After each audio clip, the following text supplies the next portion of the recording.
Thanks, Goose.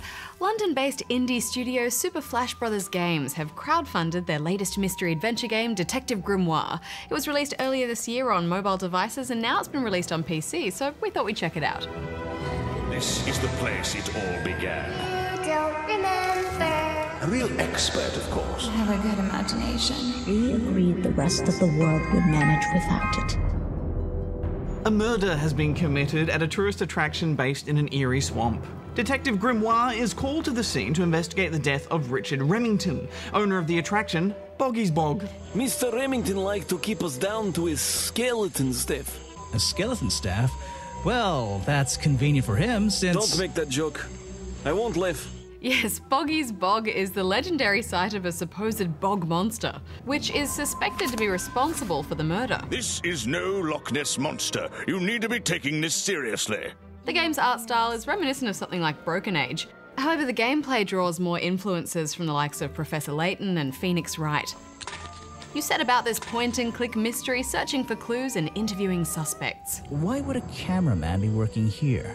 I go where I'm needed. Vincent wanted to come to the swamp, and I was happy to help. Thanks to some quirky writing and some great voice work from a variety of talented actors, all the characters are instantly likeable. Yeah, I thought so too. Grimoire himself has that kind of dashing yet goofy appeal. Water everywhere, and not a drop to drink.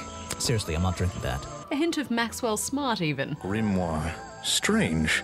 Is that your first name? It's my second name. Detective is my first name. All the dialogue is fun and well delivered, and the characters are so unique. I usually find myself with 1 or 2 extra layers to wear. Most of this bulk is padding, I promise you. I'm sure it is. And since you spend so much of your time talking to people on these kinds of games, you really need those interactions to be well crafted and entertaining. So it was a great first impression. You'll pick up clues by clicking your way around each location, The open window looks over the wooden planks outside. singling out areas and items of interest. But relevant pieces of information you pick up from conversations with suspects or sharing your clues and other character profiles will help provide you with the necessary information to piece together the mystery. What do you notice? They're loose and stretched. That's right, someone else.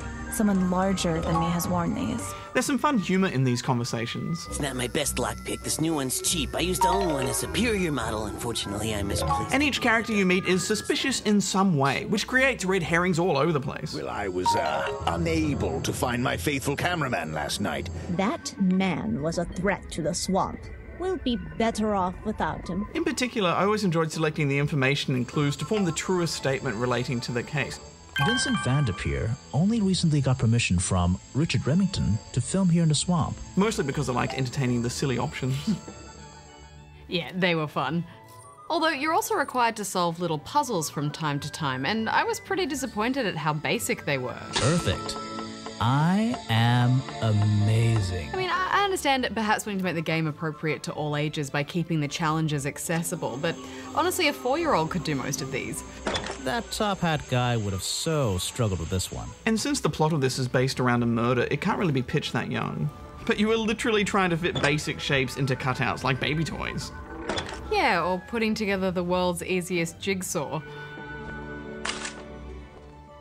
It just seemed so off balance, didn't it? Which is a shame because I enjoyed working my way through the rest of the case solving. Yes, and thankfully that is approached with a little more depth. Swamp juice has been disappearing from my stock recently. I like that they've made it particularly important to pay careful attention to the information each suspect offers up, even if it may not seem to be relevant. They give good insight into themselves, but it's when you ask about other characters that you get those key revelations that really drives the investigation forwards. Yeah, and you're not just left entirely to trial and error, which is good. There are generally little hints that guide you towards which clues you should share with which suspects to get more information. You just have to be savvy about it. Though I will say I got half to 2/3 of my way through the investigation when I figured out who the murderer was. Yeah, it's pretty obvious, isn't it? But there's still mystery in the how and why, so you soldier on. But then I found myself at about 80% completion and I was unsure of who had those last pieces of information I needed. So then I started going through the swamp suspects one by one and showing everyone everything I had. I'm afraid I have no idea. You won't be getting very far discussing. What is it? Some evidence? Is that one of your clues? The real swamp creature had... Until I found every last piece of evidence. Which was frustrating because I already knew who the killer was. Yeah, you kind of just want to yell Cluedo, Professor Plum, Candlestick, Library, and be done with it. But as you present your final case, you get to go through every piece of evidence and how it was relevant. which is a nice way of taking you back through all of the work that you've done, and how each person plays a part in the story. What are you going to give it?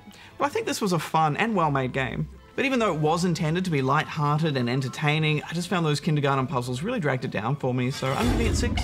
Yeah, I agree. I mean, those performances were good enough for me to want to see this mystery through to the end. And I did have fun with this, but it's just crying out for more challenge, so I'm giving it 6.5. Is this a real shipwreck? How did it get here? I can't expose all the secrets of the swamp. I don't want to spoil your fun. Is there a secret to this shipwreck? No. You just spoiled my fun.